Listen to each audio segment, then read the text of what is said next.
धारा 691 AI model Gemini -2.5 flash. Luo Qingjian ने सहजता से लियू यिरान पर नजर डाली। तब और फिर कुछ भी नहीं बचा। मजाक कर रहा हूं। यदि लुओ क्विंगजियान जू हाओ से नाराज थे, वह बहुत पहले ही नाराज हो गई होती। आखिरकार उसके शिष्य ने भी उसके साथ शरारत की थी। लियू यिरान ने अधीरता से बात की। तो आपने हमें सिर्फ यही कहने के लिए रोका, हमारा समय बर्बाद कर रहे हो, चले जाओ। सू चेन अवाक रह गया। उसके दिल में लाखों घास कीचड़ के घोड़े दौड़ पड़े। बस इतना ही से आपका क्या मतलब है? और समय बर्बाद करना, क्या यह महत्वपूर्ण नहीं है कि आप दोनों छोटी बहनों को जू हाओ द्वारा भावनात्मक रूप से धोखा दिया गया था? सू चेन को आश्चर्य हुआ कि क्या वह पुराने जमाने का हो गया है, समय के साथ तालमेल बिठाने में असमर्थ। जूनियर सिस्टर्स द्वारा एक ही पति की एक साथ सेवा करना कोई आश्चर्य की बात नहीं है। क्या वे इतने खुले विचारों वाले हैं? क्या तुम एक तरफ नहीं हटोगे? लियू यिरान की भौहें तन गईं और उसने तीखे स्वर में कहा। सू चेन ने अनजाने में अपने पैर हिलाए। दोनों महिलाएं कार में बैठ गईं। लियू यिरान ने कार स्टार्ट की। जाने से पहले उसने अपनी आंखों के कोने से देखा कि सू चेन अभी भी अचंभित खड़ा है। उसकी आंखें घूमी और उसने कहा, बस इतना सा जुमला, फिर भी पापा के खिलाफ जाना चाहते हो? तुम इसके लायक नहीं हो। मैं आपको बताने से नहीं डरता, गुरुजी और मैं एक दूसरे को बहुत लंबे समय से जानते हैं और हम जू हाओ के साथ भी हैं। यिरान, लुओ किंगजियन ने भौहें चढ़ाकर आवाज लगाई। हालांकि वह बहुत भोली थी और हमेशा जू हाओ के छल का शिकार होती रही थी। और यहां तक कि उसकी दूसरी छोटी बहन ने भी उसके साथ शरारत की थी। वह ये भी जानती थी कि जूनियर सिस्टर्स और एक आदमी का साथ होना अच्छा नहीं लगता था।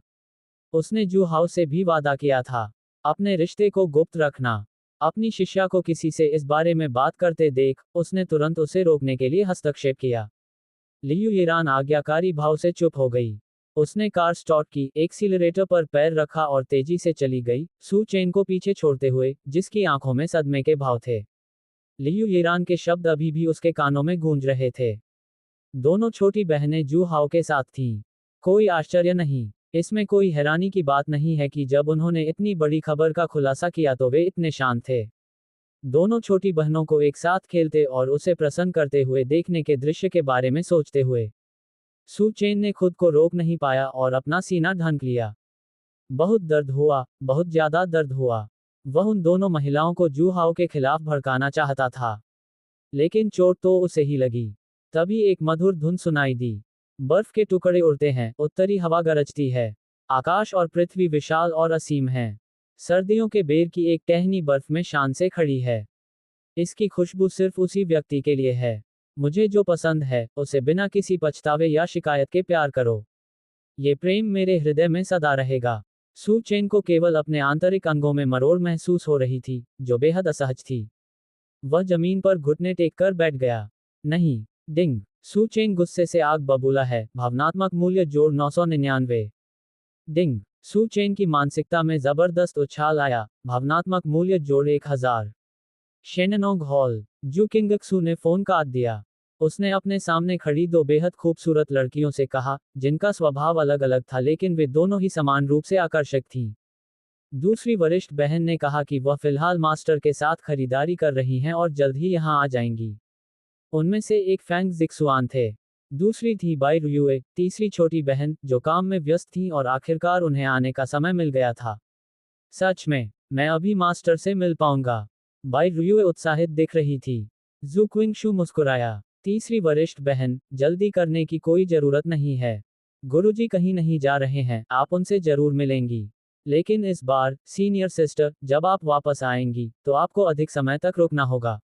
हम जूनियर सिस्टर्स मास्टर के साथ ठीक से रहेंगी। बाई रुयुए ने खुशी से सिर हिलाया। मास्टर से मिलने के लिए उसने 1 महीना अतिरिक्त इसलिए लिया ताकि वह अपना हालिया काम पूरा कर सके, ताकि वह मास्टर के साथ अधिक समय बिता सके। उसने कंपनी से 1 महीने की छुट्टी का अनुरोध पहले ही कर दिया था। ठीक है, रुयुए, चलो पहले अंदर चलते हैं। मालिक जल्द ही आ जाएंगे। फैंग जिक्सुआन ने बाई रुयु को बुलाया। हालांकि, ठीक उसी क्षण, एक अप्रत्याशित आवाज सुनाई दी। रुयुए, मुझे उम्मीद नहीं थी कि जिन जूनियर सिस्टर्स से मिलने के लिए तुम आ रही हो, वे 2 देवी डॉक्टर होंगी। एक आकर्षक युवा मालिक धीरे धीरे चलकर वहां पहुंचा। उनकी बातों से ऐसा प्रतीत होता था कि उनके बाई रुयुए के साथ अच्छे संबंध थे। जुक्विंगजू और फैंग जिक्सुआन भौहें सिकोड़ने के अलावा कुछ नहीं कर सके। जूनियर सिस्टर्स की सभा में कोई बाधा डाल रहा था। उन्होंने असमंजस भरी नजरों से बाई रुयुए की ओर देखा। बाई रुयुए अकड़ गई, उसके चेहरे पर कुछ नाखुशी के भाव थे। उसे उम्मीद नहीं थी कि यह आदमी उसका पीछा करते हुए इतनी दूर तक आएगा।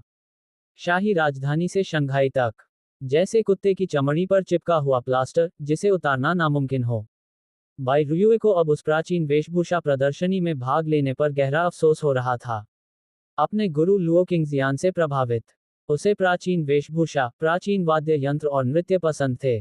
उसके पास सीनियर मार्शल सिस्टर फैंग जिक्सुआन की चिकित्सा कौशल प्रतिभा नहीं थी, और न ही उनमें दूसरी वरिष्ठ बहन लियू येरान की तरह मार्शल आर्ट की प्रतिभा थी। हालांकि उसे मास्टर के विभिन्न प्रकार के कौशल बहुत पसंद थे। ये सभी पारंपरिक संस्कृति का हिस्सा थे। बाई रुयुए ने भी सीनियर मार्शल सिस्टर की तरह ही सपना देखा था। इसका उद्देश्य पारंपरिक संस्कृति को बढ़ावा देना और उसे वैश्विक स्तर पर चमकाना था। तो पहाड़ से नीचे उतरने के बाद उसने एक मीडिया कंपनी में इंटरव्यू दिया। उसका मुख्य काम प्राचीन वेशभूषा पहनकर, प्राचीन नृत्य प्रस्तुत करके और इसी तरह की गतिविधियों को लाइव प्रसारित करना था, जिसमें वह गुझेंग बजाती थी।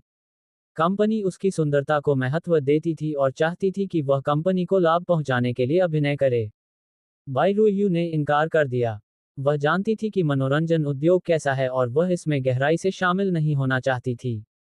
लाइव स्ट्रीम करना ही अच्छा था, उसे किसी को खुश करने की जरूरत नहीं थी। हालांकि बाई रुयुए अभी भी बहुत भोली थी। उनके इनकार से कंपनी के वरिष्ठ प्रबंधन को बहुत नाराजगी हुई। उन्होंने जानबूझकर उसका दमन किया।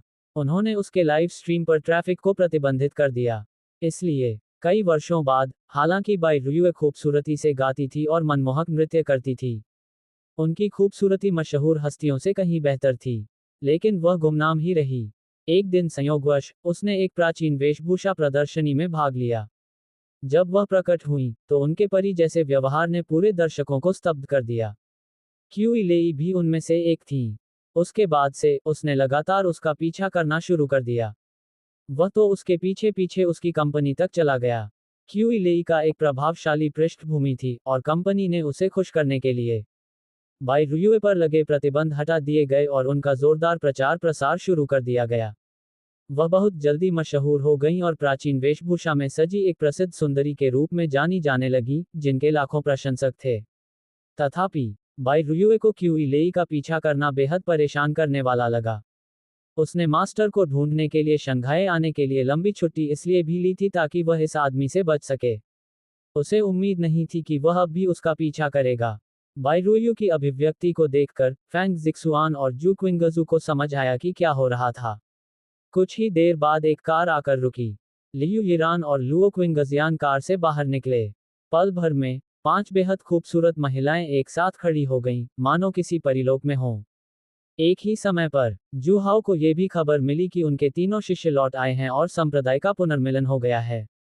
उन्होंने तुरंत आकर देखने का फैसला किया।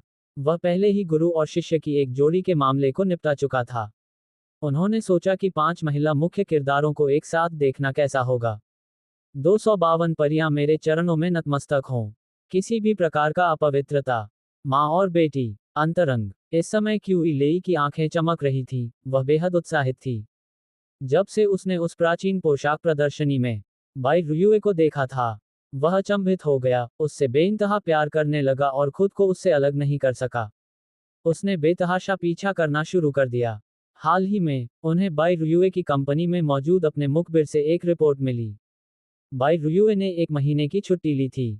क्यूई लेई तुरंत पूछताछ करने के लिए आया। उन्हें पता चला कि बाई रुयुए अपने गुरु और कई कनिष्ठ बहनों को खोजने के लिए शंघाई आ रही थी। वह आश्चर्यचकित और उत्सुक था, इसलिए वह देखने के लिए उनके पीछे गया। उन्हें इस बात की उम्मीद नहीं थी कि बाई रुयुए द्वारा उल्लेखित कनिष्ठ बहनें वास्तव में वर्तमान युग की 2 देवी चिकित्सक थीं, फैंग जिक्सुआन और जू क्विंगजू। उनकी चिकित्सा कुशलता का तो कहना ही क्या, कई महत्वपूर्ण हस्तियों को अपनी बीमारियों का इलाज कराने के लिए कतार में लगना पड़ता था और उनसे अपॉइंटमेंट लेना पड़ता था। उनका प्रभाव बहुत अधिक था। जू किंगक्सू की एक और पहचान भी थी। शंघाई के 1 खरब युआन की संपत्ति वाले जू परिवार की वैध पुत्री। यदि वह उनसे संबंध स्थापित कर लेता, तो क्यूई परिवार समृद्ध हो जाता। क्यूई लेई ने बाई रुयुए को पाने के लिए और भी दृढ़ संकल्प किया। इसके अलावा दोनों देवी डॉक्टर बेहद खूबसूरत थीं। वे बाई रुयुए के बराबर थे। वे जूनियर सिस्टर्स भी थीं। अगर मौका होता तो, हा। ची के मन में विचारों की बाढ़ आ गई। रोमांचक हिस्सों के बारे में सोचते हुए उसके लिए खुद को संभालना मुश्किल हो रहा था। तीनों महिलाओं की निगाहों को देखकर क्यूई अचानक होश में आया। उसने एक मनमोहक मुस्कान दिखाते हुए कहा, मेरा नाम ची है, और मैं रुयुए की दोस्त हूँ।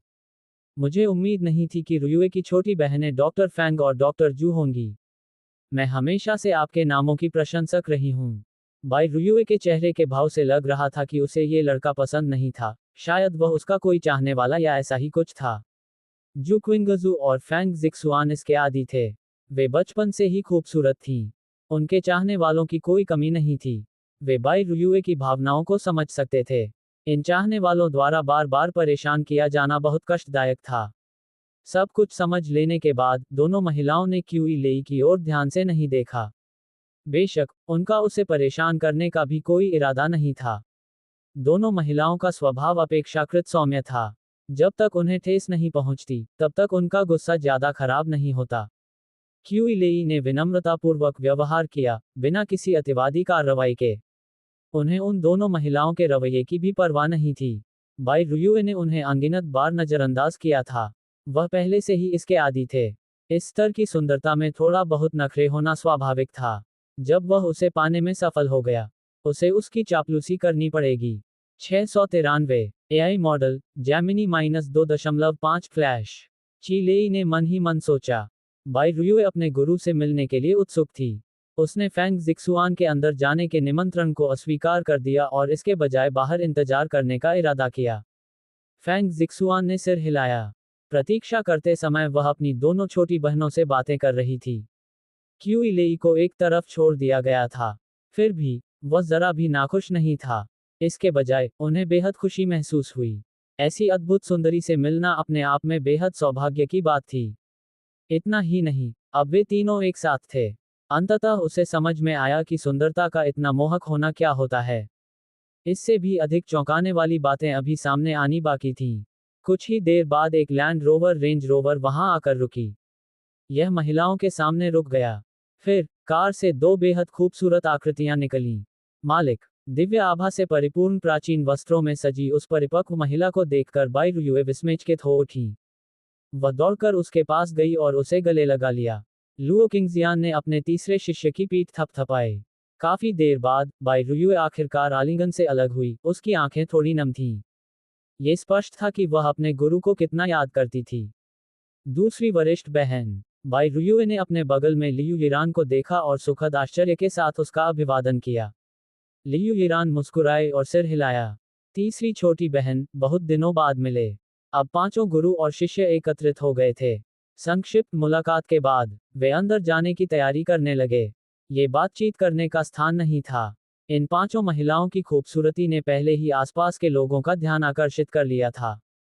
ये है। लियू यिरान ने पास ही खड़ी क्यूई को देखा और उत्सुकता से पूछा। जू क्विंगजू ने उत्तर देने में मदद की। वह तीसरी वरिष्ठ बहन का पीछा करने वालों में से एक है, जिसने शाही राजधानी से लेकर शंघाई तक उसका पीछा किया और तीसरी वरिष्ठ बहन को लगातार परेशान किया। लियू यिरान ने अपनी भौहें ऊपर उठाईं। वह क्यूई की ओर चली। इस समय क्यूई स्तब्ध रह गया। पांच सुंदरियां आपस में बातें कर रही थीं, प्रत्येक की अपनी अनूठी खूबसूरती थी। उनमें से हर एक बेहद खूबसूरत थी। अगर उनमें से कोई भी अकेला बाहर निकल जाए तो भारी हंगामा मच जाएगा। और ये पांचों महिलाएं भी गुरु और शिष्याएं थीं। फैंग जिक्सुआन का स्वभाव सौम्य और पवित्र था। लियू यिरान असाधारण रूप से वीर थी, और उनमें एक ऐसी महिला होने का भाव था जो पुरुषों के साथ कंधे से कंधा मिलाकर खड़ी हो सकती थी। बाई रुयुए एक शास्त्रीय सौंदर्य की धनी थी। जू किंगक्सू में एक कुलीनता का भाव झलकता था। लेकिन इन सब में सबसे आकर्षक उनके गुरु थे। उसमें एक दिव्य आभा और एक परिपक्व आकर्षण था। ची के दिमाग में विचारों का सैलाब उमड़ रहा था। उसे हर हाल में बाई रुयुए का दिल जीतना ही था। इसके अलावा उनकी दोनों छोटी बहनें देवी देवता थीं, जिनके गहरे संबंध थे। उनकी खूबसूरती को देखते हुए वह इस अवसर को गंवाना नहीं चाहता था। अगर कुछ हो जाए तो क्या वह बेहद खुश नहीं होगा। तभी क्यूई ने एक आकृति को अपनी ओर आते हुए देखा। उसने उनकी बातचीत सुन ली थी। ये बाई रुयुए की दूसरी वरिष्ठ बहन थी।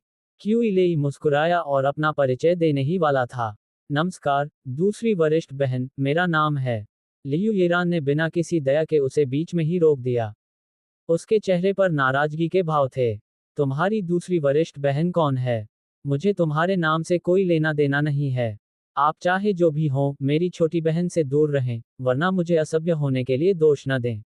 एक वरिष्ठ बहन होने के नाते उनके लिए अपनी कनिष्ठ बहन के लिए खड़े होना बिल्कुल सही था। क्यू इलेई का सुंदर चेहरा सख्त हो गया। उन्हें उम्मीद नहीं थी कि बाई रुयुए की बड़ी बहन का स्वभाव इतना उग्र होगा। उसने तुरंत उसे दूर रहने को कहा।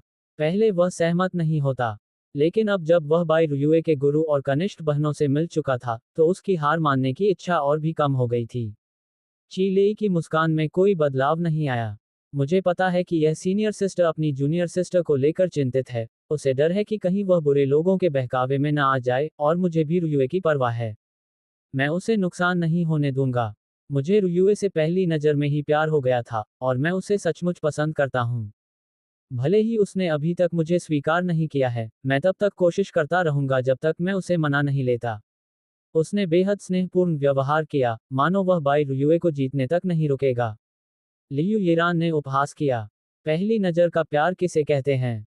यह महज दिखावट पर आधारित आकर्षण था। वह इन लोगों के चरित्र के बारे में कैसे नहीं जान सकती थी। उसने अधीरता से अपना हाथ हिलाया। चाहे आपको मेरी छोटी बहन पसंद हो या आपके अन्य इरादे हों, बस उसे परेशान न करें। अगर मुझे पता चला कि तुम उसे परेशान करते हो, तो मैं तुम्हें इसके परिणाम भुगतने पर मजबूर कर दूंगा। बोलने के बाद, लियू येरान ने अनजाने में ही एक पुलिस अधिकारी का बैज दिखा दिया। चीलेई की निगाहें थोड़ी सिकुड़ गईं। उन्हें उम्मीद नहीं थी कि बाई रुयुए की बड़ी बहन पुलिस अधिकारी होंगी। और उसका पद भी नीचा नहीं था। हालांकि, वह भी कोई साधारण व्यक्ति नहीं था। वह सिर्फ एक पुलिस अधिकारी के बैच से नहीं डरेगा। हालांकि उनका क्यूई परिवार शाही राजधानी के प्रमुख कुलों से तुलना करने लायक नहीं था, फिर भी उनकी एक निश्चित प्रतिष्ठा थी। अरबों की संपत्ति के मालिक होने के साथ साथ उन्होंने बचपन से ही असाधारण चीजें देखी थीं। क्यूई लेई शांत बनी रहीं। आप निश्चिंत रहें, मैं रुयुए को इतना प्यार करता हूं कि उसे कभी परेशान नहीं करूंगा। और मैं सीनियर सिस्टर से भी अनुरोध करता हूं कि वे हमें बाधा न डालें। ये हमारा प्यार है, और भले ही आप पुलिस अधिकारी हों, आप ऐसे निजी मामलों में दखल नहीं दे सकती, है ना? 694 AI model Gemini -2.5 flash. Liu Yeran हैरान रह गई। यह आदमी उसकी पहचान जानता था, फिर भी उसे जरा भी डर नहीं था। ऐसा प्रतीत होता था कि उनका पिछला रिकॉर्ड काफी अच्छा था। लेकिन चाहे उसकी पृष्ठभूमि कितनी भी प्रभावशाली क्यों न हो, क्या वह जूहाओ की पृष्ठभूमि से अधिक प्रभावशाली हो सकती है? बेशक, जूहाओ से भी अधिक शक्तिशाली ताकतें मौजूद थीं। लेकिन लियू येरान का मानना था कि जूहाओ की क्षमता के बल पर वह अंततः उनसे आगे निकल जाएगा। हे, तुम्हें अपना ध्यान रखना चाहिए। लियू येरान ने तिरस्कार भरी मुस्कान के साथ कहा, और अब उससे और बात करने का उसका कोई इरादा नहीं था। वह अपनी छोटी बहनों के साथ शेननोंग हॉल लौटने ही वाली थी कि तभी वसंत की हवा जैसी एक मधुर आवाज सुनाई दी। यहाँ काफी चहल पहल है। लगता है मैं बिल्कुल सही समय पर पहुंचा हूँ।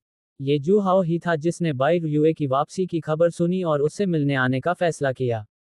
बड़े भाई लुओ क्विंगजियान ने उनका स्वागत किया। इसके तुरंत बाद फैंग जिक्सुआन ने भी मास्टर कहकर पुकारा।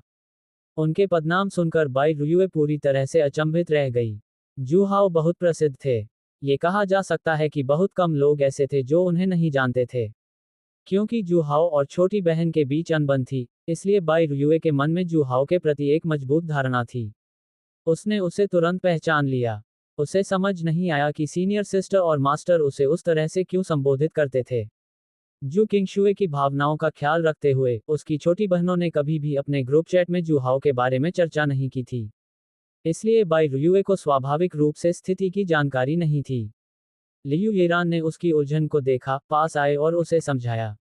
स्पष्टीकरण के बाद भी बाई रुयुए असमंजस की स्थिति में थी। पता चला कि सीनियर मार्शल सिस्टर और लिटिल जूनियर सिस्टर को जो तियानई 9 नीडल्स और घोस्ट गेट 13 नीडल्स आती थी, वे सभी उन्हें जूहाओ ने सिखाई थी। वरिष्ठ मार्शल सिस्टर जूहाओ की शिष्या बन गई थी। मास्टर लुओ किंगजियान के पहाड़ से नीचे आने के बाद उन्होंने और जूहाओ ने एक दूसरे को बड़े भाई और छोटी बहन के रूप में स्वीकार किया। वह इस समय जूहाओ से प्रशिक्षण प्राप्त कर रही थी। ये सब क्या था? क्या जूहाओ छोटी बहन के पिता नहीं थे? क्या उनके बीच कोई दुश्मनी नहीं थी? गुरुजी और छोटी बहनें, जिनके बीच घनिष्ठ संबंध होने चाहिए थे, उनका जूहाओ के साथ इतना अच्छा रिश्ता कैसे हो सकता था? रुयू। गुरु की पुकार सुनकर बाई रुयुए को होश आ गया। जूहाओ मेरे बड़े भाई हैं, आपको उन्हें बड़े चाचा कहना चाहिए, लुओ क्विंगजियान ने कहा, फिर उसे जूहाओ से मिलवाया। बड़े भाई, यह मेरी तीसरी छोटी बहन बाई रुयुए है। वरिष्ठ चाचा। बाई रुयुए आगे बढ़ी और कुछ अस्वाभाविक ढंग से पुकारने लगी। छोटी बहन जू किंगशुए की वजह से उसे जूहाओ से कुछ हद तक नफरत थी। लेकिन अपनी छोटी बहनों और गुरुजी का जूहाओ के प्रति रवैया देखकर और लियू यिरान की व्याख्या सुनकर उसका रवैया धीरे धीरे बदलने लगा। जूहाओ ने इस नई नायिका का बारीकी से निरीक्षण किया। यह उनकी जांच के समान था। उसमें शास्त्रीय सौंदर्य की आभा थी, जो उसके गुरु से बहुत मिलती जुलती थी। एक तरह से कहा जा सकता है कि वह लुओ किंगजियान का युवा संस्करण थी। लेकिन वह अलग भी थी, उसकी अपनी अनूठी विशेषताएं थीं। यदि इन दोनों, गुरु और शिष्य को एक साथ रखा जाए, तो वे न केवल गुरु और शिष्य की तरह दिखेंगे बल्कि उनमें माँ बेटी का भाव भी झलकेगा। इससे उसकी आक्रमण गति फिर से बढ़ सकती है। उसकी निगाहें एक पल के लिए झपकीं। एक कैरेक्टर पैनल दिखाई दिया। चरित्र, बाई रुयू। पहचान, शिष्य, तुम पहले से ही अजेय हो, पहाड़ से नीचे जाओ और अपनी कनिष्ठ बहनों, नायिका को नुकसान पहुंचाओ। चार्म, 94 अधिकतम 100। शक्ति, 81 मिंग जिन अंतिम चरण। संविधान, 45 सामान्य 10। स्पिरिट, 32 सामान्य 10। स्नेह, 5। गुरुजी, चलिए अंदर चलते हैं और बात करते हैं। आसपास अधिक से अधिक लोगों को इकट्ठा होते देख फैंग जिक्सुआन ने आवाज लगाई। ठीक है। फिर समूह शेननोंग हॉल की ओर चल पड़ा। अचानक एक आवाज सुनाई दी, तुम अब भी हमारा पीछा क्यों कर रहे हो? लगता है तुमने मेरी एक भी बात नहीं सुनी। जब समूह शेननोंग हॉल की ओर बढ़ा, तो क्यूई लेई अभी भी उनके पीछे पीछे चल रही थी। लियू येरान ने भौहें चढ़ाकर उसे डांटने से खुद को नहीं रोका। Swish, swish, swish. सबकी निगाहें उसकी ओर मुड़ गईं। क्यूई लेई थोड़ा शर्मिंदा था, लेकिन फिर भी उसने कहा, रुयुए और मैं दोस्त हैं, बेशक मैं साथ चलूंगा। लियू येरान कुछ और कहने ही वाली थी कि जूहाओ ने पूछा, क्या हो रहा है? लियू येरान ने बताया, वह तीसरी छोटी बहन की चाहने वाली है, लगातार उसे परेशान करती रहती है, बहुत ही कष्टदायक है। जूहाओ ने भौहें उठाकर बाई रुयुए की ओर देखा, उसकी निगाहें जिज्ञासा से भरी हुई थीं। बाई रुयुए ने हल्के से सिर हिलाया। जूहाओ की नजर क्यूई लेई पर पड़ी। वह इस आदमी को जानता था।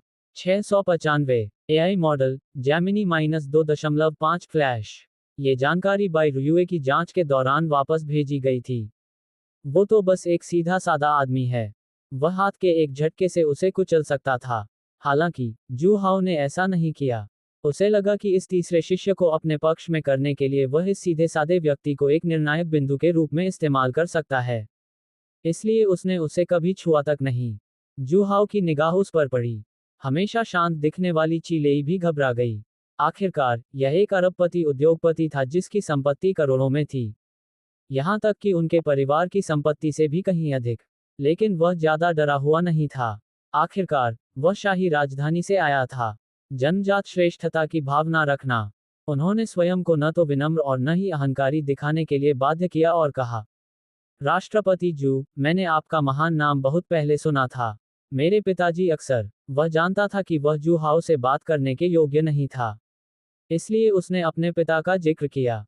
लेकिन इससे पहले कि वह अपनी बात पूरी कर पाता, जूहाओ ने बस एक शब्द कहा, यहां से चले जाओ। क्या? क्यूई लेई को लगा कि उसने गलत सुना है, और उसने अविश्वास से ऊपर देखा। जूहाओ की उदासीन निगाहों का सामना करते हुए, वरिष्ठ अधिकारी का दबाव उन पर हावी हो गया था। उसका शरीर कांप रहा था। उसे अपने आसपास के लोगों की उपहास भरी निगाहें महसूस हो रही थीं। चीलेई का गुस्सा भड़क उठा और उसका चेहरा लाल हो गया। लेकिन उसने जूहाओ पर गुस्सा करने की हिम्मत नहीं की। वह झटपट वहां से चला गया।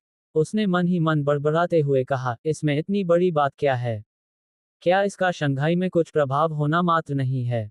शाही राजधानी में इसका क्या महत्व है? उन्हें बचपन से लेकर अब तक ज्यादा कठिनाइयों का सामना नहीं करना पड़ा था। लेकिन आज उन्हें इतनी अपमानजनक स्थिति का सामना करना पड़ा। वह इतना गुस्से में था कि उसे लगा जैसे वह फट पड़ेगा। समय बदल गया था। ऐसी परिस्थितियों में जूहाओ पहले अधिक संयमित रहता था। ऊपरी तौर पर मुस्कुराते हुए, आज्ञा पालन का दिखावा करते हुए, पर्दे के पीछे रहकर गुप्त रूप से लोगों से बातचीत करना।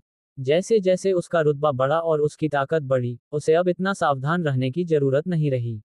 आसपास मौजूद भीड़ ने इस दृश्य को देखा और इस पर जोशपूर्वक चर्चा करने लगी। अरे वाह, ये तो राष्ट्रपति जू हैं, हमारे शंघाई के अरबपति उद्योगपति, जिन्होंने शून्य से एक शीर्ष स्तरीय धनी परिवार का निर्माण किया। वे तो एक आदर्श हैं। हम राष्ट्रपति जू इतने व्यस्त हैं, वो बैकाउटांग जैसी जगह पर क्यों आएंगे? क्या वो डॉक्टर से मिलने आए हैं? आपको ये भी नहीं पता होगा कि शेननोंग हॉल की देवी चिकित्सकों में से एक राष्ट्रपति जू की लिंगर हैं, है ना? वह संभवतः अपनी लिंगर से मिलने ही यहाँ आए हैं। राष्ट्रपति जू अद्भुत हैं, और उनके सातों लिंगर उत्कृष्ट व्यक्तित्व वाले हैं। सचमुच, एक शेर पिता के पास कोई कमजोर लिंगर नहीं होता। क्या हो रहा है? राष्ट्रपति जू ने उस व्यक्ति को क्यों भगा दिया? क्या उसका रवैया कुछ ज्यादा ही अहंकारी नहीं था? हे, घमंडी बकवास है। क्या तुमने उस आदमी को उन खूबसूरत महिलाओं के करीब आने की कोशिश करते नहीं देखा? वो शायद किसी अमीर खानदान का आशिक होगा। ये सभी राष्ट्रपति जू की लिंगर की छोटी बहनें हैं। अगर एक अमीर दूसरी पीढ़ी के व्यक्ति द्वारा उन्हें परेशान किए जाने पर उन्हें गुस्सा न आए तो यह अजीब बात होगी। उसे भगा देना तो पहले से ही शिष्टाचार था। अगर मैं होता तो उसके पैर तोड़ देता। भीड़ के शोर को नजरअंदाज करते हुए क्यूई लेई को विदा करने के बाद समूह शेननोंग हॉल में प्रवेश कर गया। बाई रुयू ने जू हाओ को गुप्त रूप से देखा। उसने पाया कि वह उस ठंडे और निर्दयी जू हाओ से बहुत अलग था जिसका वर्णन छोटी बहन ने किया था। उन्हें वास्तव में काफी विचारशीलता का भाव महसूस हुआ। डिंग, बाई रुयुए के मन में एक सकारात्मक धारणा बनी है। भावनात्मक मूल्य जोड़ 456। गुरु और शिष्य का पुनर्मिलन हुआ। स्वाभाविक रूप से कुछ समय तक एक दूसरे से बातचीत करने का सिलसिला चला। लुओ किंगजियान जानती थी कि जू हाओ उसे एक्यूपंक्चर सिखाने के लिए वहां आया था। इसलिए उसने अपने शिष्यों को बताया और जू हाओ के साथ प्रशिक्षण कक्ष में चली गई। हमेशा की तरह शिक्षण समाप्त हो गया। लुओ क्विंगजियान जू हाओ की यांग क्यूई को हल करने वाला था। जू हाओ ने उसे रोक दिया। उसने उसे एक थैला दिया। लुओ क्विंगजियान ने इसे खोला। अंदर चौड़ी आस्तीनों वाली बहने वाली अमर पोशाक थी, जिसे सिस्टम से लिया गया था। उस खूबसूरत प्राचीन शैली की पोशाक को देखकर यह विशेष रूप से सुंदर था, उत्कृष्ट ढंग से बनाया गया था, छूने में बहुत अच्छा लगता था, और यह उसका पसंदीदा प्रकार था। लुओ किंगजियान ने अपनी आंखें झपकाईं। उसने सवालिया निगाहों से जू हाओ की ओर देखा। जू हाओ ने हल्की सी मुस्कान दी। छोटी बहन, मुझे पता है तुम्हें ये कपड़े पसंद हैं, इसलिए मैंने तुम्हारे लिए खास तौर पर एक सेट बनवाया है। क्यों न तुम इसे पहनकर देखो? जू हाओ चाहती थी कि वह इसे अभी पहन ले। थोड़ी हिचकिचाहट के बाद लुओ किंगजियान ने सिर हिलाया। जब वह चौड़ी आस्तीन वाली बहने वाली अमर पोशाक पहनकर बाहर आई, उसमें पहले से ही एक दिव्य आभा मौजूद थी। इसे पहनने के बाद उनमें और भी अधिक अलौकिक आभा आ गई। वह बेहद खूबसूरत थी। अगर लुओ किंगजियान अब बाहर जाती, तो उनके परिचित शिष्य भी उन्हें नश्वर दुनिया में अवतरित हुई परी समझते। धन्यवाद, सीनियर ब्रदर। चलिए शुरू करते हैं। लुओ किंगजियान ने अपनी निर्मल आंखें झपकाईं और धीरे धीरे घुटनों के बल बैठ गया। दुनिया की नजरों में परी होने के बावजूद वह जू हाओ के चरणों में समर्पण भाव से पड़ी रहती थी और अपनी इच्छा से उसका अपमान सहने के लिए तैयार रहती थी। 253 नियंत्रण अनुशासन कारगर रहा। जूनियर सिस्टर्स की उपलब्धि हासिल की। इस दौरान पारंपरिक चीनी चिकित्सा के उदय के साथ शेननोंग हॉल हाल ही में काफी व्यस्त रहा है। हालांकि फेंग जिक्सुआन और जू किंगजू को यह अच्छा लगता था, लेकिन वे काम के आदी नहीं बनेंगे।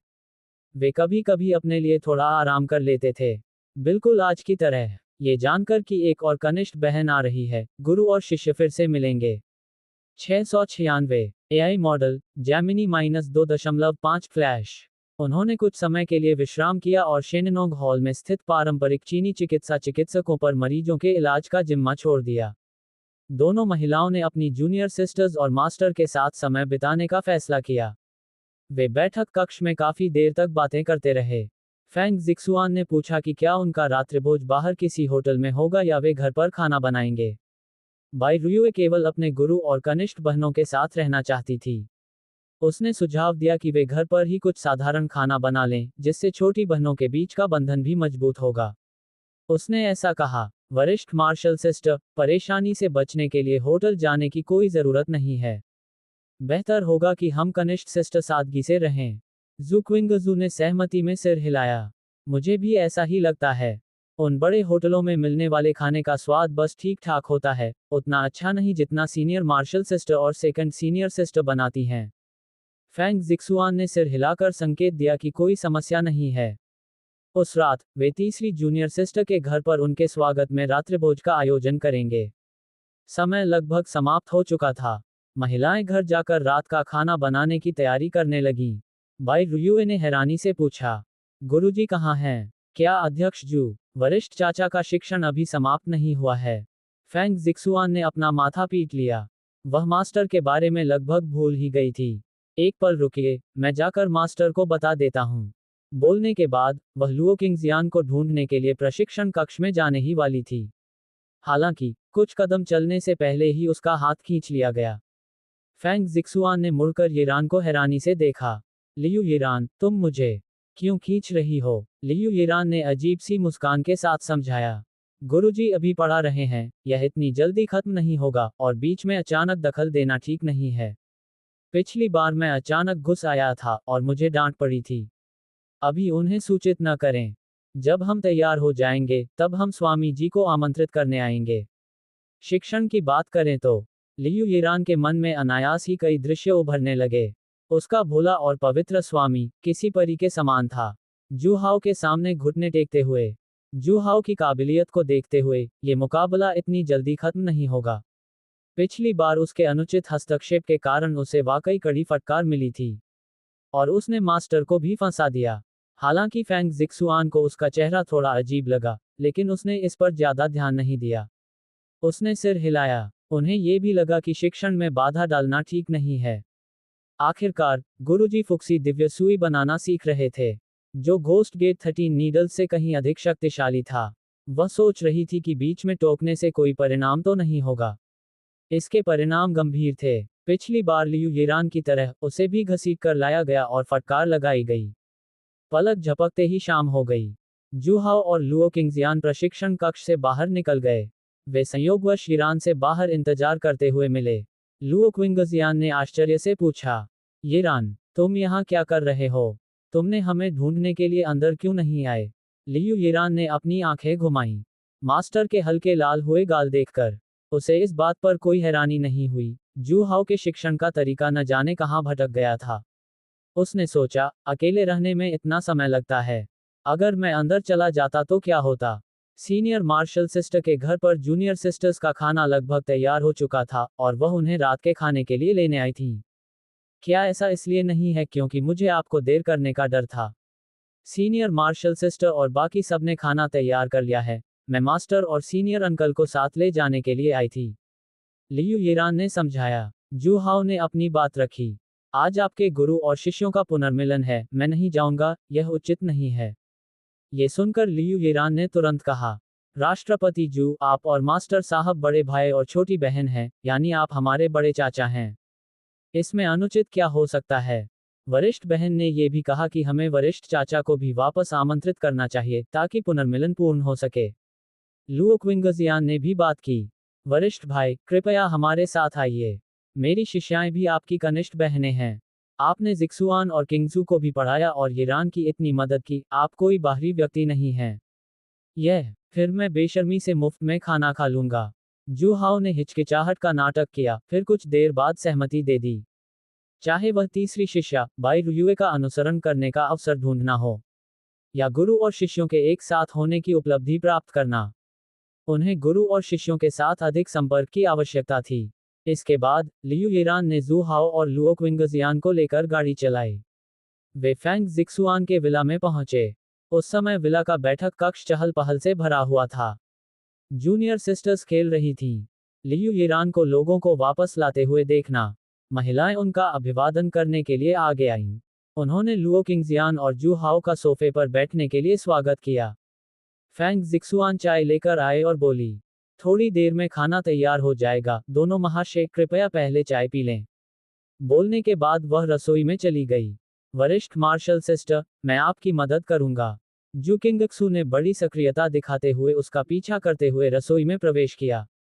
बाई रुयुए भी ऊपर जाकर मदद करना चाहती थी।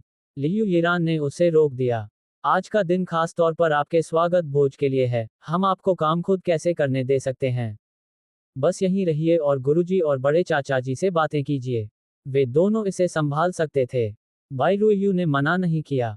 लुओ किंगजियान के पास वास्तव में पूछने के लिए कई सवाल थे। उस दोपहर वह जुहाओ से शिक्षा प्राप्त कर रही थी और उसे मौका नहीं मिला था। रुयुए, जब तुम तीनों छोटी बहनें पहाड़ से चली गईं, तब तुम्हारी दोनों बड़ी बहनों का अपना अपना भविष्य था। आपका क्या हाल है? इतने सालों में आप क्या कर रहे थे? यह मुश्किल रहा होगा, है ना? ये सोचकर कि यह तीसरा शिष्य काम में व्यस्त था। 697 एआई मॉडल जैमिनी -2.5 फ्लैश। वह उससे मिलने एक महीने बाद ही आया। लुओ क्विंगजियान ने ऐसा कहा। गुरु की चिंता को महसूस करके बाई रुयुए का हृदय प्रसन्न हो गया। उसने सिर हिलाकर कहा, धन्यवाद, गुरुजी, आपकी चिंता के लिए। मैं इन सभी वर्षों में काफी अच्छा रहा हूँ। फिर बाई रुयुए ने पहाड़ से उतरने के बाद से हुई घटनाओं का ब्यौरा दिया। वह अपने गुरु से सीखी हुई पारंपरिक सांस्कृतिक शिल्पकला को बढ़ावा देना चाहती थी। उन्होंने एक मीडिया कंपनी में काम शुरू किया और फिर उन्हें दरकिनार कर दिया गया। बाद में कंपनी पर लगी रोक हटा दी गई और वह प्रसिद्धि हासिल करने लगी। क्योंकि उन्होंने मनोरंजन उद्योग में प्रवेश न करने पर जोर दिया, इसलिए उन्होंने केवल लाइव स्ट्रीम ही की। हालांकि वह कुछ अन्य हस्तियों जितनी लोकप्रिय नहीं थी, वह अब भी कुछ हद तक मशहूर थी। बहुत से लोग प्रतिदिन उनके लाइव स्ट्रीम देखते थे। जिस पारंपरिक संस्कृति को वह बढ़ावा देना चाहती थी, वह धीरे धीरे सफलता की ओर बढ़ रही थी। बाई रुयुए के हाव भाव से ये देखा जा सकता था कि वह अपने वर्तमान जीवन से काफी संतुष्ट थी। आज दोपहर आपको परेशान करने वाले व्यक्ति के साथ क्या हो रहा है? अपनी शिष्या का वर्णन सुनने के बाद लुओ किंगजियान को थोड़ी राहत महसूस हुई, लेकिन फिर अपनी शिष्या को निशाना बनाए जाने के बारे में सोचकर वह भौहें चढ़ाए बिना नहीं रह सकी और उसने पूछा। बाई रुयुए तुरंत परेशान नजर आने लगी। ये सब उस प्राचीन वेशभूषा प्रदर्शनी से शुरू हुआ। मुझे उम्मीद नहीं थी कि वह शाही राजधानी से शंघाई तक मेरा पीछा करेगा। लियू येरान ने भौहें चढ़ाईं। छोटी बहन, मुझे लगता है कि तुम्हारी कंपनी में कोई समस्या है। आपने अभी अभी छुट्टी के लिए आवेदन जमा किया था और उसी दिन क्यूई लेई नाम का वह आदमी आपको ढूंढते हुए आया। किसी ने उसे पहले ही सूचना दे दी होगी। आपने ये भी कहा कि आपकी कंपनी ने आपको अनब्लॉक किया और उस व्यक्ति का पक्ष जीतने के लिए संसाधन उपलब्ध कराए। कंपनी उसकी पालतू कुतिया है। अगर वे कभी तुम्हारे खिलाफ हो जाएं तो क्या होगा? तुम खतरे में पड़ जाओगे। इसके अलावा उन्हें स्पष्ट रूप से पता था कि आपके पास कोई महत्वपूर्ण बात है, फिर भी उन्होंने आपका फायदा उठाया और आपकी छुट्टी को 1 महीने बाद तक मंजूरी देने में देरी की। ऐसी कंपनी में क्यों रहना? आपको जितनी जल्दी हो सके छोड़ देना चाहिए। बाइरू यू फूट फूट कर मुस्कुराए। वह लियू येरान की बातें कैसे नहीं समझ सकती थी। कंपनी में शामिल होते ही उसे दबा दिया गया। नाकाबंदी हटने के बाद वह धीरे धीरे प्रसिद्धि हासिल करने लगी। लेकिन प्रसिद्धि की सीढ़ियां चढ़ने के दौरान उन्होंने कंपनी को काफी लाभ भी पहुंचाया। कंपनी के प्रति उसके मन में कोई भावना नहीं थी। जैसे ही उसे पता चला कि कंपनी क्यूई लेई के साथ मिलीभगत कर रही है, वह तुरंत वहां से जाना चाहती थी।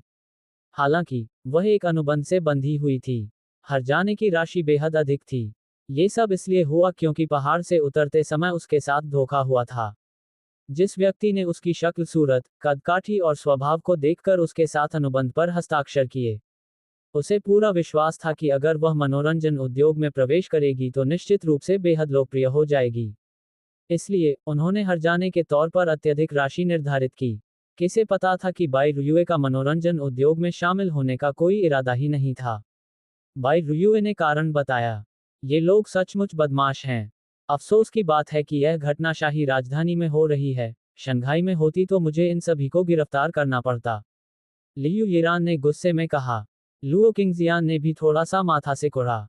वह सचमुच अपने शिष्य की मदद करना चाहती थी, लेकिन वह मरीजों का इलाज करने, प्राचीन वाद्य यंत्र बजाने और लड़ने में माहिर थी। उसे इन पेचीदा मामलों की बिल्कुल भी समझ नहीं थी। जब वे तीनों बातें कर रहे थे, जूहाओ पास ही चुपचाप चाय पी रहा था। उन्हें पता था कि अब उनकी उपस्थिति दर्ज कराने की बारी है। वह धीरे धीरे बोलने लगा।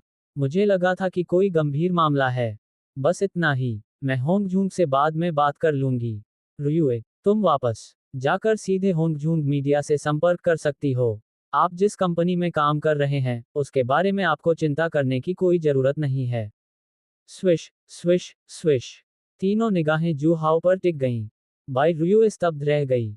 वह होंगजूंग मीडिया को कैसे नहीं जान सकती थी। इसका उदय 6 महीने पहले हुआ था और इसने कई क्लासिक गाने और टीवी श्रृंखलाएं विकसित की जो विश्व स्तर पर लोकप्रिय हुईं। राष्ट्रपति जू होंगजूंग तो और भी अधिक महान व्यक्तित्व थे। उन्हें दिव्य देवियों से भी श्रेष्ठ माना जाता था। महज 6 महीने में उन्होंने होंगजूंग मीडिया को तीव्र सफलता की ओर अग्रसर किया। इसका वर्तमान बाजार मूल्य लगभग 100 अरब है। बाई रुइयू को जू होंगजूंग की पहचान पता थी। वह शंघाई के जू परिवार से जू हाओ की तीसरी बेटी थी। वह अपनी छोटी बहन की तीसरी बहन थी। वह उनकी बहुत प्रशंसा करती थी। लेकिन क्या छोटी बहन ने यह नहीं कहा था कि उसकी सभी बहनें जू हाओ को नापसंद करती थीं? लियू ईरान ने अपने पैर पर थप्पड़ मारा, जिस पर काले रंग की स्टॉकिंग्स पहनी हुई थीं। मैं ये बात कैसे भूल सकती थी? छोटी बहन, तुम्हारा अनुबंध का मामला वाकई थोड़ा पेचीदा है। लेकिन हमारे पास यहाँ एक विशेषज्ञ मौजूद है। राष्ट्रपति जू की बेटी की कंपनी के प्रभाव को देखते हुए, क्या किसी मीडिया कंपनी से किसी व्यक्ति के लिए अनुरोध करना कोई आसान बात नहीं है। अगर वे सहमत नहीं हुए, तो हम उन्हें दिवालिया कर देंगे। लियू ईरान के चेहरे के भाव नरम पड़ गए। अब उसे अपनी इस छोटी बहन के बारे में चिंता करने की जरूरत नहीं थी। बाई रुयुए के असमंजस भरे चेहरे को देखकर उसने अधीरता से कहा, रुयुए, क्या मैंने तुम्हें नहीं बताया था? राष्ट्रपति जू अपनी बेटियों के साथ ऐसा व्यवहार क्यों करते थे, इसके पीछे एक और कारण था। अब वह बदल गया है। क्या आपने नहीं देखा कि छोटी बहन ने राष्ट्रपति जू को स्वीकार कर लिया है? उनकी कई बेटियों ने उन्हें माफ कर दिया है और अब वे एक प्यार करने वाले पिता और आज्ञाकारी बेटियां हैं। जू होंगजूंग द्वारा होंगजूंग मीडिया को इतनी ऊंचाइयों तक ले जाने का कारण राष्ट्रपति जू का समर्थन भी था। लियू ईरान की बातें सुनने के बाद बाई रुयुए को अचानक सब समझ आ गया। वह जानती थी कि होंगजूंग मीडिया की पूर्ववर्ती कंपनी एक मनोरंजन कंपनी थी जिसका बाजार मूल्य अरबों में था। इसे जू होंगजूंग ने कई अरबों डॉलर में अधिग्रहित किया था। जू होंगजूंग की उम्र कितनी थी? उसे कई अरब डॉलर कहां से मिले? तो ये जू हाओ का समर्थन था। इससे बात स्पष्ट हो गई। 698 एआई मॉडल जैमिनी -2.5 फ्लैश। जू हाओ ने बोलना जारी रखा। सच कहूं तो, अगर रुयुए पारंपरिक संस्कृति को बढ़ावा देना चाहती है, तो लाइव स्ट्रीमिंग का प्रभाव पर्याप्त नहीं है। मनोरंजन उद्योग में प्रवेश करना सबसे अच्छा है। एक बार जब आप होंगजूंग मीडिया से जुड़ जाएंगे, तो होंगजूंग आपको पूरा समर्थन और प्रोत्साहन देगा। बाई रुयुए की सांसें थोड़ी तेज हो गईं। अगर वह सचमुच होंगजूंग मीडिया में शामिल हो जाती है। होंगजूंग मीडिया मनोरंजन का एक ऐसा केंद्र था जिसकी अनगिनत लोग चाहत रखते थे। कंपनी में शामिल होने के लिए चुने गए अधिकांश लोगों ने अच्छा विकास हासिल किया। उनमें से कुछ बेहद लोकप्रिय भी हो गए। बाई रुयुए को प्रलोभन हुआ। पहले तो वह सचमुच मनोरंजन उद्योग में शामिल नहीं होना चाहती थी। वह इसकी वास्तविक प्रकृति जानती थी।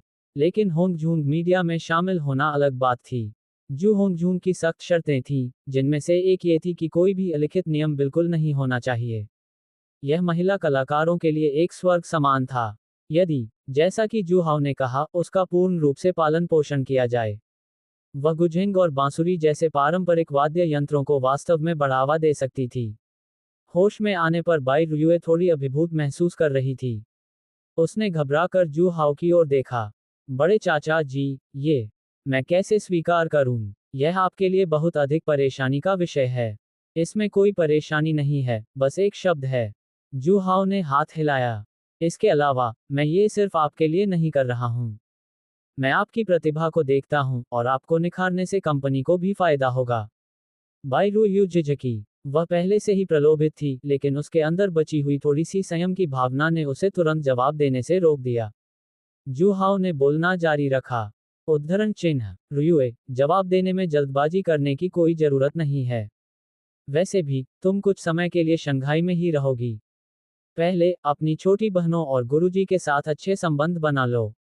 जब तुम इस बारे में सोच लो, तो मुझे बताने में देर नहीं होगी।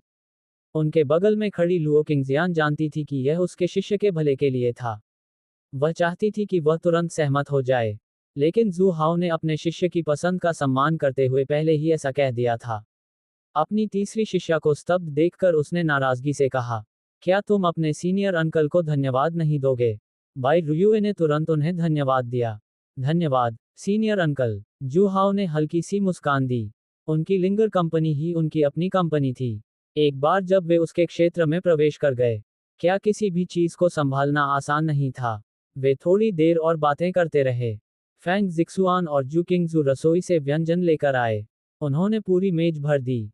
उन्होंने कहा कि वे कुछ सरल सा बनाएंगे। वास्तव में यह उन बड़े होटलों की तुलना में कहीं अधिक आलीशान था। सभी लोग अपनी अपनी सीटों पर बैठ गए। जू हाओ के विचारों में थोड़ी हलचल हुई। गुरु और शिष्य सभी उपस्थित थे। कुछ न करना कतई अफसोस की बात होगी। इसलिए उसने अपने पॉकेट डायमेंशन से बेर की शराब का एक जार निकाला। ये कुछ ऐसा भी था जो उन्होंने पिछले 6 महीनों में सिस्टम से सीखा था। इससे व्यक्ति की ताकत में वृद्धि होती थी। बेशक इसमें अल्कोहल की मात्रा भी काफी अधिक थी। जी हाँ, जू हाओ का इरादा 5 गुरुओं और शिष्यों को शराब पिलाकर नशे में धुत करने का था। फैंग जिक्सुआन ने शराब का घड़ा उठाया और बुदबुदाया, मालिक, जब आप यहाँ आते हैं तो शराब क्यों लाते हैं? हमारे घर में बहुत है। जू हाओ मुस्कुराया और बोला, मेरी यह वाइन जरूर ट्राई करें, यह एक अनमोल बेर की वाइन है, इसका स्वाद काफी अच्छा है। लियू येरान ने कहा, बड़ी बहन, जल्दी से इसे खोलकर हमें चखने को दो। मैं देखना चाहती हूँ कि एक अरबपति की कीमती शराब का स्वाद कैसा होता है। जब फैंग जिक्सुआन ने शराब की बोतल खोली तो उसमें से एक सुगंधित खुशबू निकली जिसने पूरे बैठक कक्ष को भर दिया।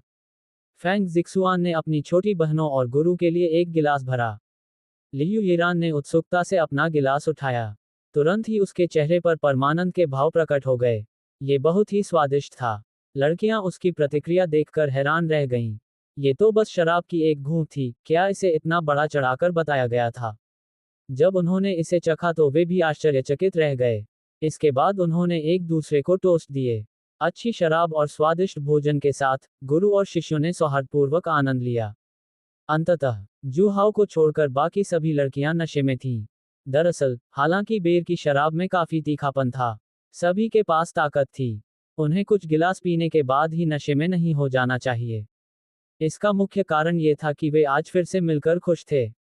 और शराब इतनी स्वादिष्ट थी कि उन्होंने उसके प्रभाव को कम करने के लिए अपनी ताकत का इस्तेमाल नहीं किया। उनसे कुछ बेहतर थे लियू येरान और लुओ किंगजियान, जो डार्क एनर्जी से ऊपर थे और जिनका शारीरिक गठन आम लोगों से कहीं अधिक था। वे बस थोड़े नशे में थे। सभी लोग नशे में थे। लियू येरान को बर्तन साफ करने की जिम्मेदारी सौंपी गई थी। लुओ किंगजियान ने अपने शिष्यों को उनके कमरों में वापस भेज दिया। बेशक जू हाओ ने वहीं रुककर आराम करने का विकल्प चुना। नहाने के बाद वह अतिथि कक्ष में वापस नहीं लौटा। इसके बजाय वह अपने शिष्य फैंग जिक्सुआन के शयन कक्ष में प्रवेश कर गया। उसने धीरे से उसके सिर पर हाथ फेरा, जिससे उसे होश में आने में मदद मिली। मालिक, फैंग जिक्सुआन घबराहट से उठा। उसने अपने आसपास के वातावरण पर नजर डाली। मैं अपने कमरे में वापस कैसे पहुंचा? वे कहाँ हैं? तुम और तुम्हारी छोटी बहनें सब नशे में धुत हो गईं। अब आराम करने का समय है। जू हाओ को पास आते देख। 699 AI model Gemini -2.5 flash. Fang Zixuan का चेहरा थोड़ा लाल हो गया था और वह बेहद घबराई हुई थी। यह उसका घर था। मास्टर और कई जूनियर सिस्टर्स सभी घर पर थीं। अगर जू हाओ के साथ उसके रिश्ते का खुलासा हो जाए तो क्या होगा? कई प्रशिक्षण सत्रों का असर देखने को मिला था। जू हाओ के अनुरोध का सामना करते हुए वह मना नहीं कर सकी। बैंग बैंग बैंग, जैसे जैसे वातावरण गर्म होता जा रहा था, दरवाजे पर दस्तक हुई, जिससे फैंग जिक्सुआन चौंक गई, मानो उसकी आत्मा उसके शरीर से बाहर निकल गई हो। 254 अदृश्यता का अद्भुत उपयोग। भ्रष्ट संबंध का पर्दाफाश। छेड़छाड़, यातना। वरिष्ठ बहन, क्या आप होश में हैं? कृपया दरवाजा खोलिए, मुझे आपसे कुछ कहना है। वह दूसरी छोटी बहन लियू येरान थी। फैंग जिक्सुआन ने अपना मुंह ढक लिया और चुप रही। वह घबरा रही थी। छोटी बहन इस समय उससे मिलने क्यों आ रही थी? और उससे दरवाजा खोलने के लिए कहना। फैंग जिक्सुआन ने जू हाओ और खुद को देखा। अगर वह दरवाजा खोल दे तो क्या होगा? वह केवल चुप रह सकी, इस उम्मीद में कि छोटी बहन सोचेगी कि वह अभी तक होश में नहीं आई है और वापस सोने चली जाएगी। हालांकि वह निराश थी। लियू येरान का जाने का कोई इरादा नहीं था। उसने दरवाजे का हैंडल पकड़ा और खुद से कुछ बुदबुदाई। लगता है सीनियर सिस्टर अभी तक होश में नहीं आई हैं। मुझे शक है कि उन्होंने खुद को ठीक से ढका है या नहीं। मुझे अंदर जाकर देखना चाहिए। दरवाजे की कुंडी घूमने की आवाज सुनाई दी। फैंग जिक्सुआन को पता था कि दरवाजा बंद नहीं था। दरवाजा बंद न करने के लिए वह खुद को रोक नहीं पाए और उसने जू हाओ को ही दोषी ठहराया। हालांकि अब उसे इस बात की चिंता करने की कोई जरूरत नहीं थी। अगर छोटी बहन अंदर आती और उसे और जू हाओ को देख लेती, एक वरिष्ठ मार्शल सिस्टर के रूप में उनकी छवि पूरी तरह से धूमिल हो जाएगी। अपनी हताशा में फैंग जिक्सुआन ने तुरंत बोलना शुरू कर दिया। क्या क्या वह येरान है? उसकी आवाज कांप रही थी। क्या ये छोटी बहन द्वारा पकड़े जाने का डर था, या फिर कोई और कारण था? पता नहीं था। वरिष्ठ बहन, आप जाग गई हैं। बहुत बढ़िया। मुझे आपसे कुछ कहना है, मैं अंदर आ रही हूँ। लियू येरान बहुत हैरान लग रही थी। रुको। फैंग जिक्सुआन ने तुरंत उसे रोक दिया। लियू येरान द्वारा दरवाजे की मूठ घुमाने की क्रिया रुक गई। वरिष्ठ बहन, क्या हुआ? कुछ नहीं, बस मेरे साफ सफाई करने का इंतजार करो। लियू ईरान चिंतित था। क्या करूं क्या करूं? उनके भ्रष्ट रिश्ते का खुलासा होने ही वाला था। फैंग जिक्सुआन की आंखों में आंसू आ गए थे। छोटी बहन द्वारा पकड़े जाने के डर से उसे ऐसा लग रहा था मानो आसमान गिर रहा हो। उसके दिल में निराशा की लहर दौड़ गई। डिंग। फैंग जिक्सुआन असहज था। भावनात्मक मूल्य जोड़ 666। फैंग जिक्सुआन के चेहरे के भावों को देखकर जू हाओ ने अपनी भौहें थोड़ी सी ऊपर उठाईं। उसने सोचा था कि महिला नायिका की शिष्या के साथ उसका रिश्ता इस स्तर तक पहुंच सकता है। उसने अभी तक उसे सीधे उसके स्वामी से मिलवाया भी नहीं था। उन्होंने सीनियर सिस्टर लियू ईरान को केवल स्थिति का जायजा लेने दिया था। उसे उम्मीद नहीं थी कि वह इतनी डरी हुई होगी। वह अभी भी उसे पूरी तरह से जीत नहीं पाया था। जू हाओ ने आह भरी। ये सही है। इस समय लियू ईरान का दरवाजे पर आना उसका जानबूझकर किया गया कार्य था। उसने इसका इंतजाम नहीं किया था, लेकिन उन्होंने ही इसका मार्गदर्शन किया था। उसने लियू ईरान को उसकी वरिष्ठ बहन फैंग जिक्सुआन के बारे में बताया था। यह एक तरह से पूर्व सूचना देने जैसा था। उन्हें फैंग जिक्सुआन का नेतृत्व करने का अवसर प्रदान करना। उन्होंने यह नहीं कहा था कि वे आज रात साथ होंगे। लियू ईरान दरवाजे पर आ रही है। यह अप्रत्याशित था, फिर भी तर्कसंगत था।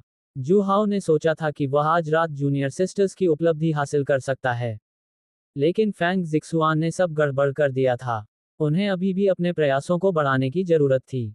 उन्होंने फैंग जिक्सुआन के प्रदर्शन के बारे में भी कुछ अनुमान लगाए थे, जैसा कि जू हाओ ने सोचा था। इस दौरान जू हाओ धीरे धीरे फैंग जिक्सुआन की सुरक्षा को भेद रहा था। फैंग जिक्सुआन भी धीरे धीरे आत्मसमर्पण करने लगी थी। छोटी बहन को इससे कोई दिक्कत नहीं होनी चाहिए थी। इसका मुख्य कारण जू हाओ की विशेष पहचान थी। छोटी बहन के पिता के साथ साथ खुद से भी उसका गुरु शिष्य का संबंध था। ये बहुत ही विद्रोही था। अगर दूसरों को पता चल गया तो फैंग जिक्सुआन को बहुत शर्मिंदगी होगी।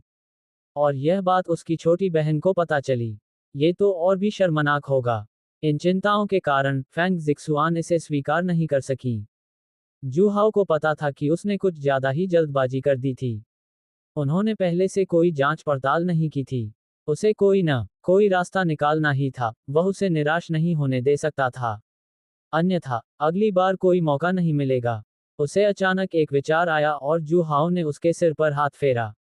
जिक्सुआन, चिंता मत करो, सब ठीक हो जाएगा, मेरे पास एक उपाय है।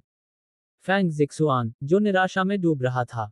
700 एआई मॉडल जैमिनी -2.5 फ्लैश। जू हाओ की बातें सुनकर उसकी आंखों में एक चमक सी आ गई। क्या वह छिप सकता है? वह कैसे छिपता है? वह कहाँ छिपा है? फैंग जिक्सुआन का शयन कक्ष काफी विशाल था। वहां किसी व्यक्ति को छिपाने की कोई जगह नहीं थी। अन्यथा वह बहुत पहले ही जू हाओ को छिपने के लिए कह देती। ये जानते हुए कि छोटी बहन अंदर आते ही जू हाओ को जरूर पहचान लेगी, वह थोड़ी हताश महसूस कर रही थी। जू हाओ मुस्कुराया। बिस्तर से उठते ही उसकी आकृति पल भर में गायब हो गई। उसने अपनी अदृश्यता की क्षमता को सक्रिय कर लिया था। अदृश्यता की स्थिति को बनाए रखने के लिए मानसिक ऊर्जा का उपभोग भी किया जाता था। जब तक वह अदृश्य रहते हुए कोई कठिन गतिविधि नहीं करता, जू हाओ ने पाया कि इसमें ज्यादा मानसिक ऊर्जा खर्च नहीं होती है। फैंग जिक्सुआन की आंखें चौड़ी हो गईं और वह इधर उधर देखने लगी। जू हाओ पलक झपकते ही कैसे गायब हो गया। ये बहुत जल्दी हो गया, है ना? अगर यह हमेशा इतना ही तेज हो पाता तो थोड़ा बेहतर होता। फिर उसे जू हाओ की पहचान का ख्याल आया। वह सचमुच उसकी इज्जत बचाने के लिए एक कोने में छिपने को तैयार था, जिसने उसके दिल को छू लिया। फैंग जिक्सुआन को यह नहीं पता था कि जू हाओ उसके ठीक बगल में थी। वह अदृश्यता की अवस्था में था और उसे देखा नहीं जा सकता था। क्लिक करें। दरवाजा खुल गया। पता चला कि लियू ईरान इंतजार नहीं कर सकी और अंदर आ गई। कमरे में प्रवेश करते ही उसने तुरंत अंदर देखा। उसने उस परिचित आकृति को नहीं देखा। उसकी आंखों में संदेह का भाव दिखाई दिया। जू हाउ कहाँ था? उसने अभी अभी उसकी आवाज सुनी थी। वह क्यों चला गया? क्या ऐसा हो सकता है कि वह छिप रहा हो? ऐसा नहीं होना चाहिए। क्या वह अब अपनी छोटी बहनों को नहीं चाहता था? जब जू हाउ ने उसे सीनियर मार्शल सिस्टर के साथ अपने रिश्ते के बारे में बताया, लियू यिरान ये जानती थी कि वह शायद चाहता था कि वे दोनों छोटी बहनें एक साथ रहें। सौभाग्य से, वह पहले से ही मास्टर के साथ थी। जूनियर सिस्टर्स को स्वीकार करना इतना मुश्किल नहीं था। वह आज पूरे दिन जू हाउ के साथ नहीं थी। शराब के नशे में उसका साहस बढ़ गया और नहाने धोने के बाद वह चुपचाप जू हाउ के अतिथि कक्ष में आ गई। नतीजा ये हुआ कि उसे कोई नहीं मिला। इसके बाद वह मास्टर लुओ किंगजियान के कमरे में गई। उसने जू हाउ को भी नहीं देखा। वह अनजाने में सीनियर मार्शल सिस्टर के कमरे में आ गई। सचमुच, उसे आवाजें सुनाई दे रही थीं। इसलिए उसने जू हाउ के परीक्षण में सहयोग किया। फैंग जिक्सुआन ने रजाई को अपने ऊपर खींच लिया, जिससे उसका सिर छोड़कर पूरा शरीर अच्छी तरह से ढक गया। वह कुछ नहीं कर सकती थी, क्योंकि उसने कुछ भी नहीं पहना हुआ था। छोटी बहन को अंदर आते और चारों ओर देखते हुए देखकर फैंग जिक्सुआन को बेचैनी महसूस हुई। सौभाग्य से, जू हाउ अच्छी तरह से छिपा हुआ था और उसका पता नहीं चला। हालांकि, कमरा सीमित आकार का था। यिरान की तीक्ष्ण अवलोकन क्षमता के कारण, अगर वह बहुत देर तक वहां रुकी रही तो अंततः उसे उसका पता चल ही जाएगा। उसने तुरंत कहा, यिरान, तुम क्या कर रही हो? इतनी रात हो गई है, क्या तुम्हें नींद नहीं आ रही? क्या तुम्हें मुझसे कुछ बात करनी है? दरअसल, कुछ खास नहीं है। मैंने सीनियर सिस्टर से काफी समय से बात नहीं की है, इसलिए मैं आपसे बात करने आई हूँ। लियू यिरान हंसे। फैंग जिक्सुआन के माथे पर कुछ गहरी लकीरें दिखाई दीं। उसे लगा कि इस छोटी बहन को उससे कुछ महत्वपूर्ण बात कहनी है। और क्या पता वो सिर्फ बातचीत ही निकली। क्या उसे यह नहीं पता था कि उसने उसे कितना डरा दिया था? उसने नाराजगी भरे स्वर में कहा, इतनी रात को बात करने के लिए क्या बचा है? जल्दी से सो जाओ, कल हमें काम पर जाना है। लियू यिरान को ऐसा लगा मानो उसने उसे बर्खास्त करने का इरादा सुना ही न हो। वह सोच रही थी कि जू हाउ क्या कर रहा है। क्या वह उनके साथ नहीं रहना चाहता था? सीनियर सिस्टर्स, वह तो पहले से ही अंदर थी। जू हाउ कहाँ था? क्या वह किसी तरह का खेल खेल रहा था? वह छिप गया और उसके आने का इंतजार करने लगा। तब क्या सीनियर सिस्टर वास्तविकता को स्वीकार करके साथ रहने को तैयार होंगी? ये संभव था। इसके बाद यिरान इधर उधर देखने लगी, जू हाउ की आकृति की तलाश। फैंग जिक्सुआन बुरी तरह घबरा गई थी। उसकी आवाज की पिच भी बदल गई थी। यिरान, तुम क्या ढूंढ रही हो? लियू यिरान ने मुस्कुराहट दिखाई। मुझे लगता है मैंने अभी कुछ सुना है। सीनियर सिस्टर, आप मुझसे कुछ छिपा तो नहीं रही हैं ना? फैंग जिक्सुआन चौंक गया। क्या? कैसी आवाज? आपने गलत सुना, और मेरे पास कोई रहस्य नहीं है। लियू यिरान ने अविश्वास व्यक्त किया। वह कमरे में इधर उधर घूमती रही और हर जगह खोजती रही। उसने अलमारी को खोलकर उसका एक भी कोना नहीं छोड़ा। फैंग जिक्सुआन का दिल धड़क रहा था। उसे डर था कि जू हाउ का भेद खुल जाएगा। देर हो रही है, जल्दी सो जाओ। फैंग जिक्सुआन चिंतित थी और उसने उसे आग्रह किया। लियू यिरान ने अनसुना कर दिया। अंत में, उसने चारों ओर खोजा लेकिन फिर भी उसे जू हाउ नहीं मिला।